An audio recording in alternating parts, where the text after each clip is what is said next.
तो क्या बोलते भाई लोग, जय शिवराय. होता ना आपल्या गावातला बाजार शुक्रवार. गेलो न मग मी बाजारात. मुन्ना मी न सम्या तिघही जण भिडलो.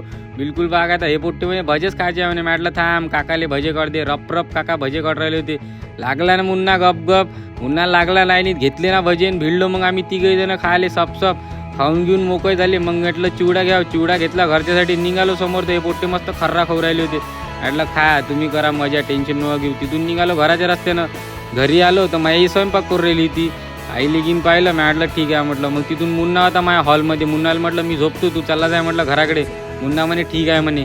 मग तिथून उठलो बा सकाळी. मग गेलो मित्राला भेटायला. मायावाल्या कवडा बाई तिथं काय मी काय करू राहिली. तिथून हे पोट्टे होय आपले मित्र बिलकुल बागायदा तिघही चौघही जण.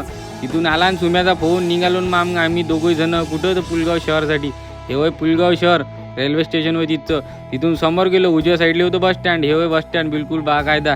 तिथून गेलो मग डायरेक्ट वर्धा बायपासवर. वर्धा बायपासच्या डाव्या साईडला होतं सुम्याच्या काकाचं घर. ती इथं राहते सुम्याचे काका. सुम्याची आजी येऊ राहिली तिकडून. मग आला सुम्या खालतं बम दाता काढत येऊ राहिला. त्याला माहीत आहे घरी जावं लागते म्हणून. आम्ही तिघही जण त्यालाच घ्यायला आलतो दोघही जण. तिथून निघालो. मग सुम्या म्हणे आता तुम्हाला नाश्ता तर तो आले आहे तर तुम्ही गप नाश्ताच घ्या म्हणे करून. म्हटलं ठीक आहे. इथं भिडलो ना आम्ही नाश्ता करायला. हे मोठे वाट पोर राहिले ते समोसा आणि आलूबंडा कधी तिथं. म्हटलं येते टेन्शन न घेऊ. केला नाश्ता. मग निघालो तिथून घराच्या रस्त्यानं गाडीला सेल्फ गिल मारून. म्हटलं ठीक आहे चला आता घराकडे. चला मग आजचा ब्लॉग इथंच खतम करतो. बाकीचं उद्या बोलू. ऋषा बोलते लोगों के दिल के दरवाजे खोलते. Bye bye.